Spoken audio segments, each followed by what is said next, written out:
Well, welcome to the Cephala Podcast. But instead of a My name is unified Jason religion, Hartshaw. he found a faith almost Welcome to the first volume of the Ivy Tech Cyber Knowledge Podcast. I'm your host, Derek Manson. Y esto es un podcast. Astrophysicist John Bacall.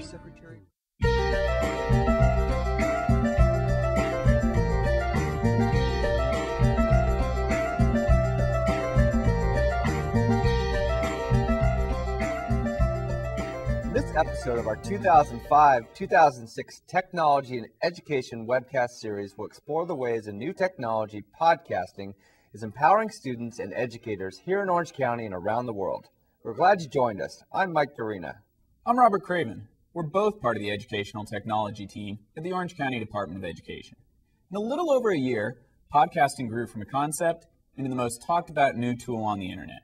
The popularity and buzz surrounding podcasting was nowhere more evident than when it was named the 2005 Word of the Year. Often described as radio for the 21st century, podcasting's early pioneers were generally technology-savvy individuals producing audio shows out of their house. Now, a little more than a year later, everyone from NPR to Disney, ESPN to NASA, educators to travelers are creating original programs accessible to anyone with an internet connection. With the mobility of an MP3 player, podcasts can be listened to while driving, exercising, or just taking a walk. Podcasting is turning anyone with little more than a computer and an internet connection into a broadcaster. Educators are always quick to investigate and employ new technologies in the classroom, and podcasting is no exception. It's being used to share learning, preserve native language, inform parents in the community, create walking tours, and so much more. Educators from throughout Orange County and around the world will be joining us in this episode to share with you the importance podcasting is making in education. In the summer of 2004, Adam Curry took Dave Weiner's concept of delivering files on the internet and made it a reality. From that point forward, podcasting continues to grow in popularity. In October 2004, a Google search for the term revealed 5,000 hits.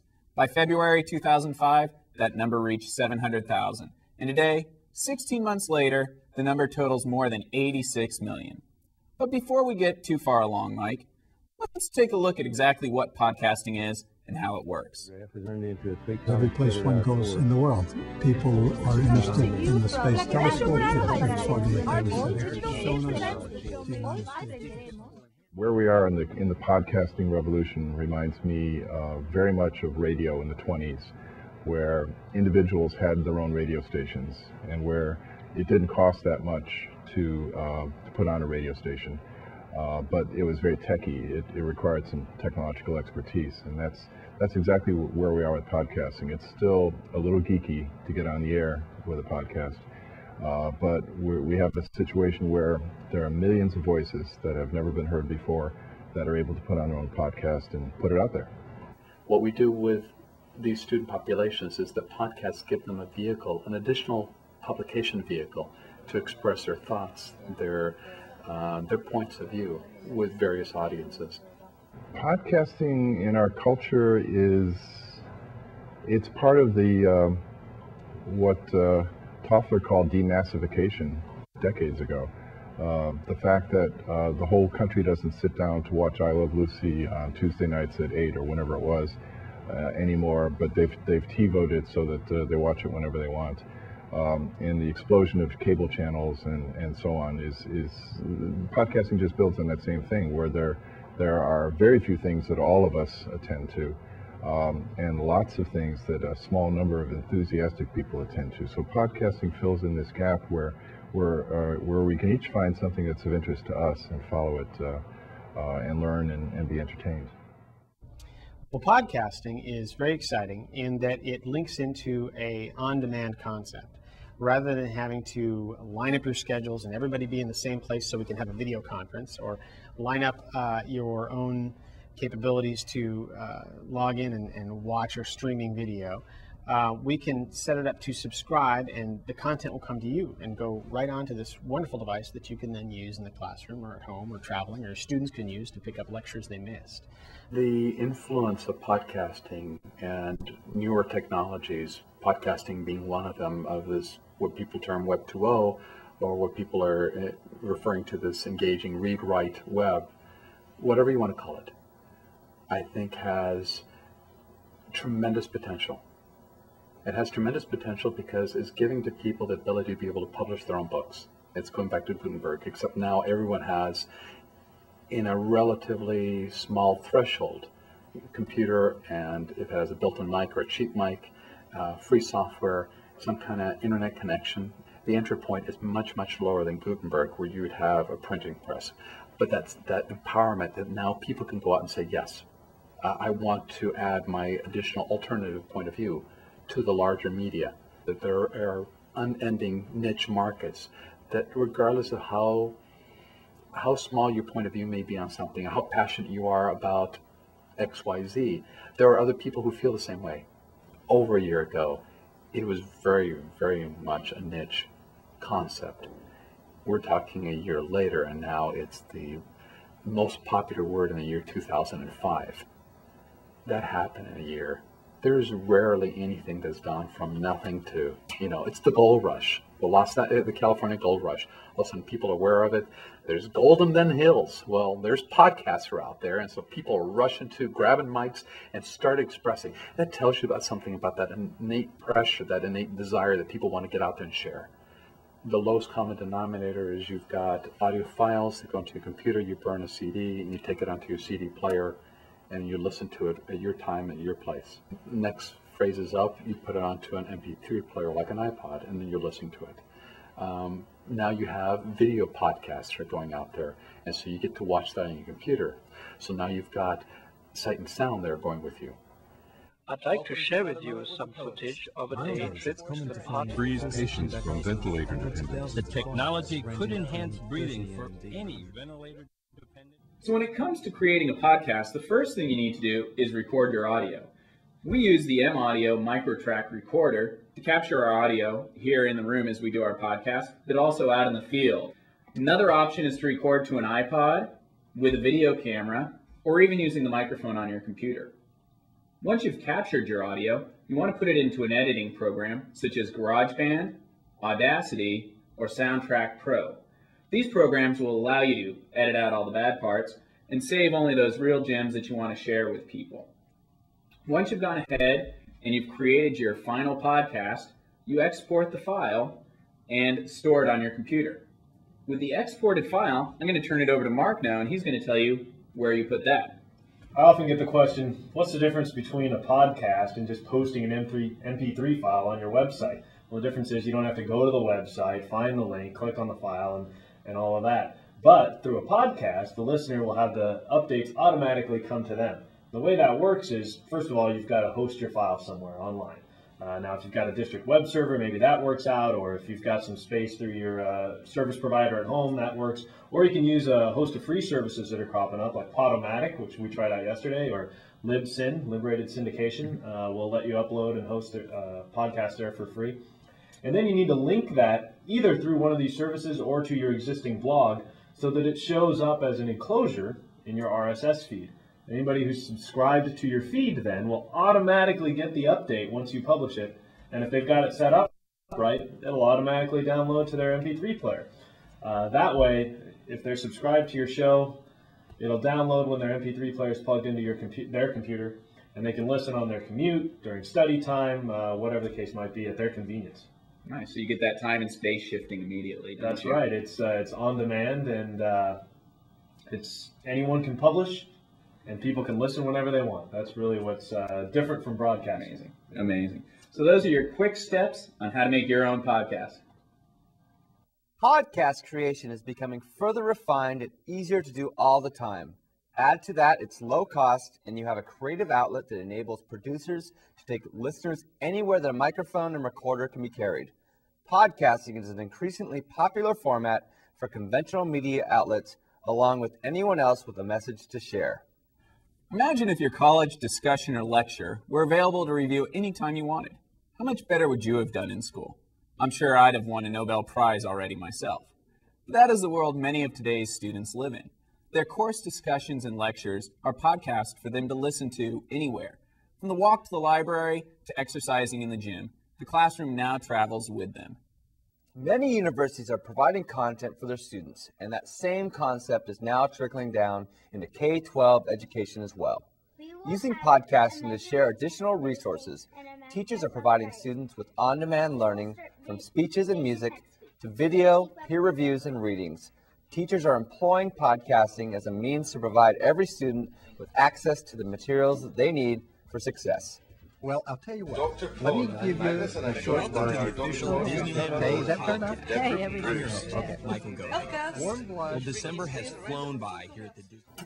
The beauty of podcasts is that it is container that is very flexible. So students can drop in poetry, they can drop in images, they can drop in movies, they can drop in interviews, they can drop in writings, they can drop in audio versions of their blogs.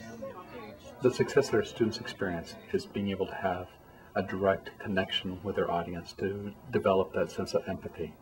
Yeah, I think immediacy is one of those things. You know, I think that there's this this problem with latency in general in education, and that students turn in work and it takes quite a bit of time for faculty, instructors, whatever you want to say, to get them feedback or get their assignments back. I think students have sort of come to expect this lag between, you know, their action and some sort of resulting action. So I think they're stunned by how quickly they can actually get materials from their professor. I mean, I think that's one of the key issues. I think the other thing is, though, quite frankly, I think users are ready for it now. I think podcasts fit in a number of ways. To the extent that there are sounds as part of content, the sounds of a poet reading his or her own poetry, the sounds of birds and sea critters. Those are things in the traditional content areas that are not well represented by textbooks or by web pages. If there's one thing that I would give out as a tip to teachers when they're doing podcasting is to really focus on that storyboard. And that's where the true language arts or science or social studies integration is going to occur. It's at the storyboarding stage when you're going through all of that. And the way I see it is that you're going through the entire process where you're doing the writing and then you're doing conferencing for content. And then you move further into the editing. If you don't have content, you really don't have a student podcast. My students are using podcasting as a way to showcase their language arts skills. Traditionally in the past, what I would have the students do is I would have them do their essays or their creative writing stories or whatever it is that we may be writing in the classroom, and the end product was some kind of a written piece that they turned into the teacher. Now what we're doing is we're doing those same writing pieces that we would have done in the past, except now we're taking it to a different level by putting the student work into podcasts, and we are combining whether it's videos or photos into an enhanced podcast. And now our audience is anyone that subscribes to our podcast via the iTunes Music Store. We're trying to add some variety to what we're doing, and we started out with what I would call the traditional school podcast format, which is little snippets of your classroom, and the kids will then reteach what's happening in the classroom. So kind of like a news program for parents to find out what's going on in the school. And so then we tried what we would call a poetry slam. And so the students then presented their poems on their podcast, and we are asking for audience participation. And so there's a phone number that you can actually call to respond to our poems. The benefits for kids, I think, are that to create a podcast, you need to learn to be planful. You need to learn how to work with a group. It takes usually more than one person to put a good podcast together. So you have to know how to build on the talents of a number of people. You know, so it shares that with all the benefits of putting on a video production. When I first realized that podcasting was a possibility in my classroom, I realized that there was a strong language arts connection and I could just tie in the other subjects naturally. But what I didn't realize would happen is that the group dynamics of my classroom would dramatically change. In the past, you would put kids together in groups and one child would end up doing all of the work. And what I'm finding is that when you're doing podcasting, that just doesn't happen because each child has a part of the podcast that they have to complete. And the child that used to, in the more traditional classroom, do all the work for everybody and take all the credit, now becomes more of a delegator. And they become the person that's in charge, and they start saying, well, have you done this part of your project? Have you done this project? And over, the kids are saying to me, I can work in a group now. I can work with anybody. And they're saying, I'm not the one that gets frustrated in the group anymore because I have to do all the work. I'm the one that's leading the group. And so I definitely think that group skills were a pleasant surprise to me for what would happen when I had my students podcasting. Podcasting, yes, is the ability to be able to have material that is contained in a form that can be then consumed later on, any place, any time. And that is best done when you're able to subscribe to a channel that you're interested in, have it downloaded to a computer, and then from there put onto some kind of media that you can then take with you. All you need to do is turn on the area that they're already good at. They may not be able to write an essay, but they understand what a marketer is trying to get them to do. And if they can take that sophistication and turn it on to, oh, okay, so that's the media message. I can make a media message too. And once they understand how to build that visually, media-wise, then you can then extrapolate from that and say, okay, your media message, well, that's your topic sentence. What is it you use visually to support that? Okay, these are your details. There's your essay. Oh, I've seen that, so many times. I get it. I'm good. And that then applies directly to not only their sense of confidence within a school setting, but their academic development, because they're taking what they were proficient at, but wasn't school graded, and turning it into something they are school graded, and it will benefit in the long term. One unique aspect of podcasts is they give anyone a method to share with the world. As any educator will tell you, students love to see their work shared beyond the classroom wall or refrigerator at home. Podcasting provides students and educators an excellent way to do just that, share with anyone. No longer is the display case next to the principal's office the only place to see student work outside of the classroom. Now that display case extends to computers and MP3 players around the world. It is also a way to teach students the skills to tell a good story. A podcast is only as good as the story it tells. Teachers can use the technology to provide their students with another medium in which to become proficient in sharing their ideas and creativity. With the tools for communicating to the world right on the computer, how are educators using this advantage to motivate their students? Now, that's the first word that'll come out of any seventh grader's mouth is that, oh, I'm having fun, but I'm also learning something. And as I ask students more questions and probe deeper into well, why do you like to come to school this year so much? They start saying things like, well, I'm really applying my vocabulary and my sentence fluency has increased and I can hear my voice when I'm speaking and, I'm really better at writing introductions than I ever used to be. And so what the students are actually creating in class, they're applying to the real world situation in their life, which is their podcast. And so they're feeling very confident about their own writing and just watching things on an anecdotal level. What I'm seeing is that the students' writing has improved a lot more than it did when I did things in a more traditional manner. Spence was on Alpha Romeo when Upon completion of this activity, the participant should be able to discuss the use of beta blockers.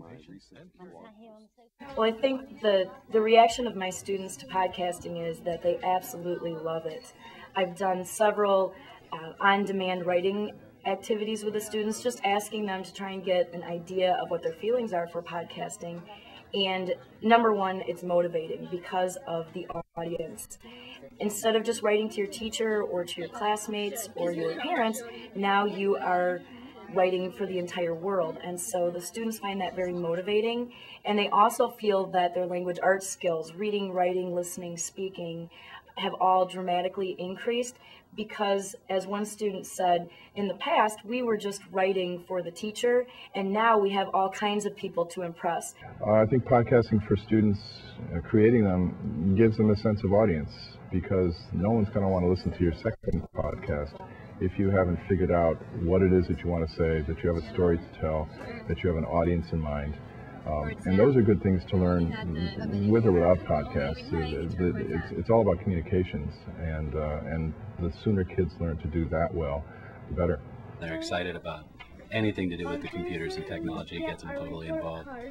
I think it's great for them for learning to public speak, that they come up and practice in front of everyone, and they learn that what they wrote isn't necessarily what they meant to say, but when they say it out loud and they're actually speaking to other people, it helps organize their thoughts in the writing process.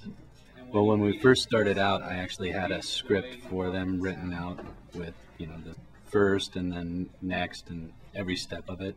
And now we've gotten to just doing these bullet points on the board where their writing has become more fluid and they understand what's expected more, that they kind of just take the bullet points and make it their own writing. Then we have them come up and read it to the class, and the class gets to listen to each other and practice public speaking.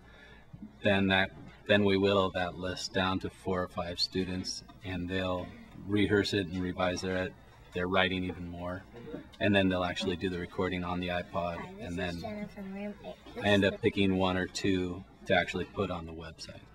Podcasting gives them the freedom to listen to my lecture on the go, so when they're going to soccer practice or whatever, they can download their iPod and take it with them. And being able to talk, to be able to talk to Thomas Jefferson or listen to him or a reenactor, I think it really kind of brings more life and character into history that you don't normally get reading out of just a textbook. We're trying to add some variety to what we're doing, and we started out with what I would call the traditional school podcast format, which is little snippets of your classroom, and the kids will then reteach what's happening in the classroom. So kind of like a news program for parents to find out what's going on in the school. And so then we tried what we would call a poetry slam. And so the students then presented their poems on their podcast, and we are asking for audience participation. And so there's a phone number that you can actually call to respond to our poems. The current podcast that we're working on is a mix between the Prairie Home Companion and Saturday Night Live. We're doing a variety show on a topic related to our novel that we're reading in class. Beyond providing content for courses or sharing work outside the schoolyard gate, podcasting is finding many unique applications in education. Many of these allow students to engage in learning that would be too costly, time-consuming, or difficult to accomplish with other methods. As podcasting continues to explode in popularity and use by non-techies over the next few years, more and more educators will begin to employ the technology to engage students, their families, and the community. I bummed around for about a month.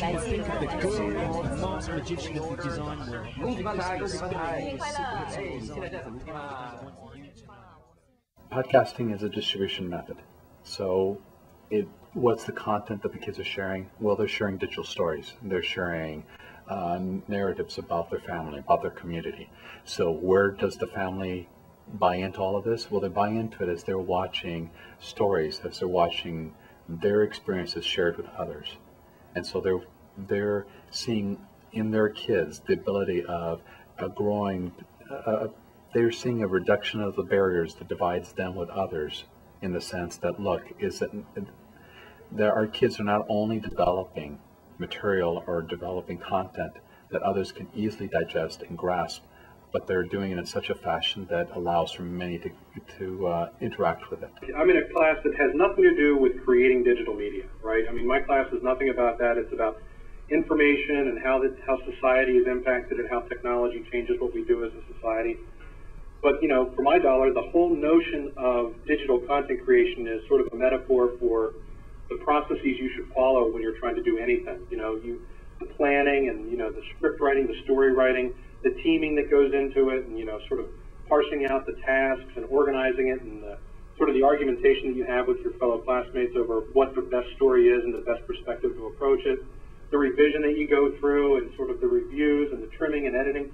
Those are all things that we should be doing every time we engage in anything. So for my dollar, I think the whole notion of digital expression in and of itself provides an absolutely amazing framework to teach them the ability to manage projects, to solve really challenging challenges, and really just about anything in their life. So, the storytelling is really interesting to me, but at the same time, what it's really about is that process that you sort of follow. Whether they realize it or not, There's something systematic about sitting down and coming up with an idea, fleshing it out, researching it, recording it, whatever that we're creating it, editing it, and then turning it in. That's a really good process to follow.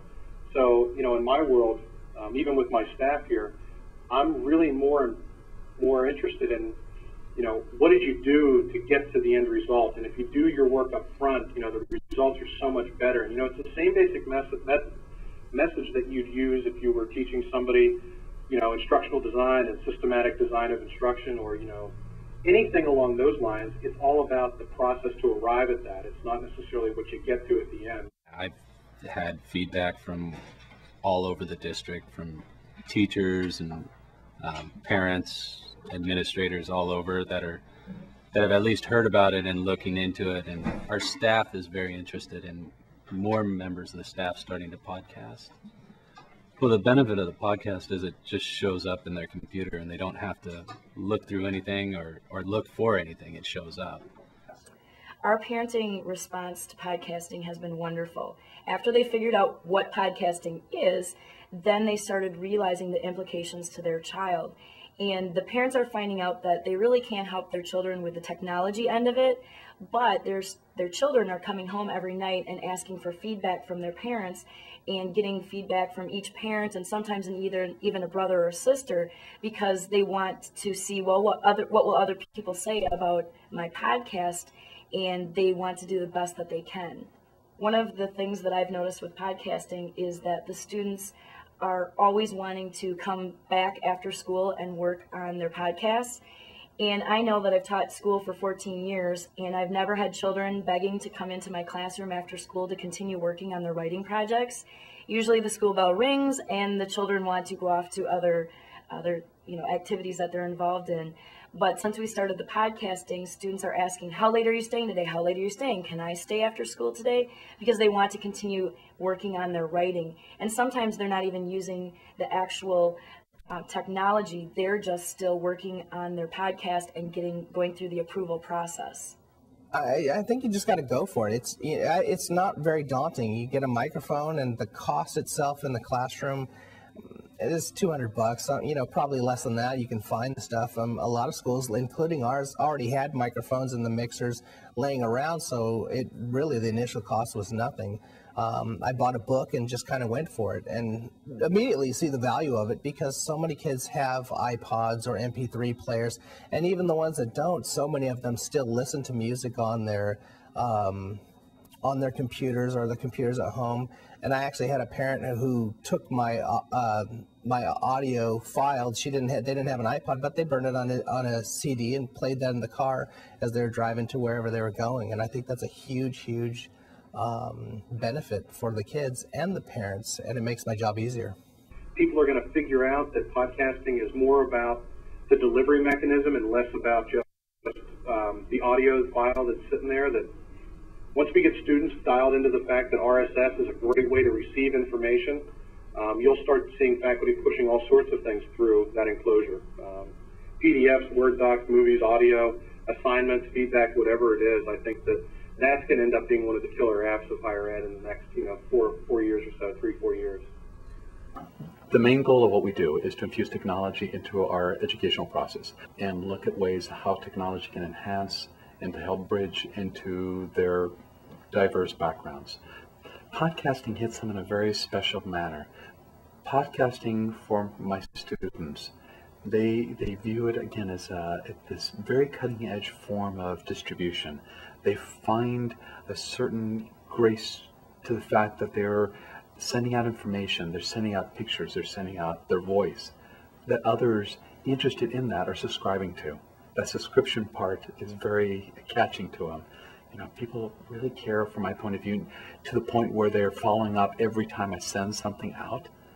It's they're reaffirmed by the sense that people care about them enough to want to follow in their footsteps, to want to follow what they're saying. So not only that, but there's also that sense that it's so new and so recent that only the hip crowd, only others like them are doing that. And so there's a reaffirmation for them that, look, we're on top of it. not only are we keeping blogs, but we're also podcasting. And so there's some street cred to it, to the fact that you're doing podcasting. Kids like it. I think it's important as educators that we prepare our students to live in a digital society. And if we're not doing that, I think we're cheating them. Just like a lot of traditional educators would say if they don't know math, then they're not going to be able to succeed, or they don't know history, or they don't know English. That's all very true, but now I think we're in a space where, in addition to that, if they're not contextualizing that using digital media, I think you're sort of ripping your kids off. We thank you for joining our exploration into the world of educational podcasting.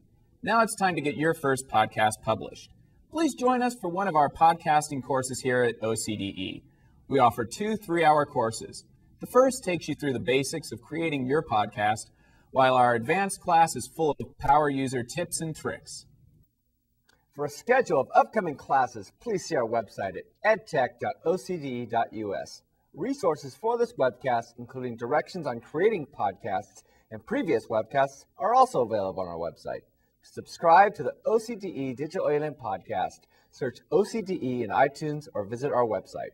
Please be sure to check back frequently for new webcasts and podcasts. Our Technology and Education series will continue soon with a Web 2.0 Technologies episode and an overview of technology and education. For the Orange County Department of Education, I'm Robert Craven. And I'm Mike Guerena. Thanks for joining us today.